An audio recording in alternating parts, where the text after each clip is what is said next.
இன்றைக்கி நான் சவுசவில் குழம்பு செய்ய போகிறேன். தாளிக்கிறதுக்கு எண்ணெய் ஊற்றிருக்கேன். ஸ்டவ் ஆன் பண்ணிக்கலாம்.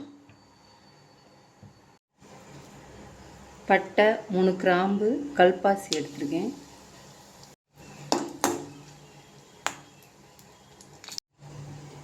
ஒரு ஸ்பூன் மிளகு சேர்த்துக்கலாம். ஒரு ஸ்பூன் ஜீரகம் சேர்த்துக்கலாம். ஒரு ஸ்பூன் சோம்பு சேர்த்துக்கலாம். கொஞ்சமாக பூண்டு சேர்த்துக்கலாம்.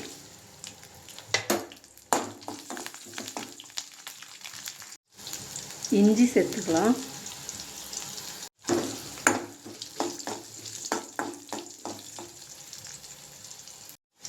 கருவேப்பிலை சேர்த்துக்கலாம். ஒரு பச்சை மிளகா, வெங்காயம் சேர்த்துக்கலாம்.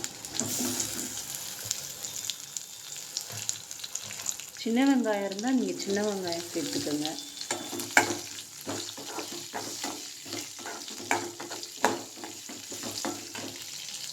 வெங்காயத்தை நல்லா வதக்கிக்கலாம்.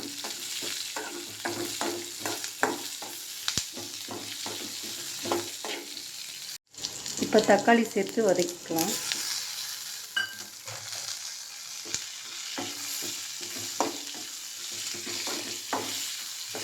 நல்லா வதக்கி எடுத்துக்கலாம். இப்போ கொஞ்சமாக தேங்காய் சேர்த்துக்கலாம். அதிகமாக சேர்க்க வேணாம், கொஞ்சமாக சேர்த்து வச்சுங்க.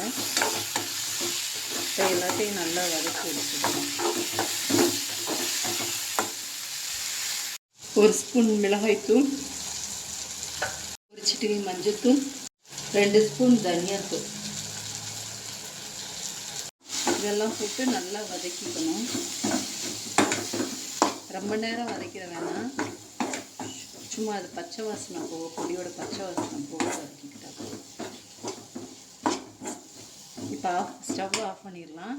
ஆஃப் பண்ணிவிட்டு அந்த சூட்லேயே சத்த நேரம் வதங்கட்டும்.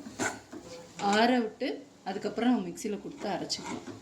போட்டு அரைச்சி எடுத்துக்கலாம். பண்ணி எண்ணெய் காய வச்சுருக்கேன். கடுகு போட்டுக்கலாம்.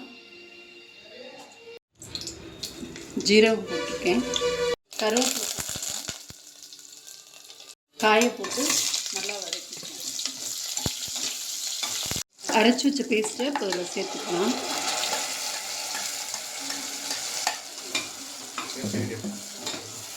அரைச்சி அந்த கழுவுன தண்ணியை ஊற்றிடுவோம். தேவையான அளவு உப்பு சேர்த்துக்கலாம்.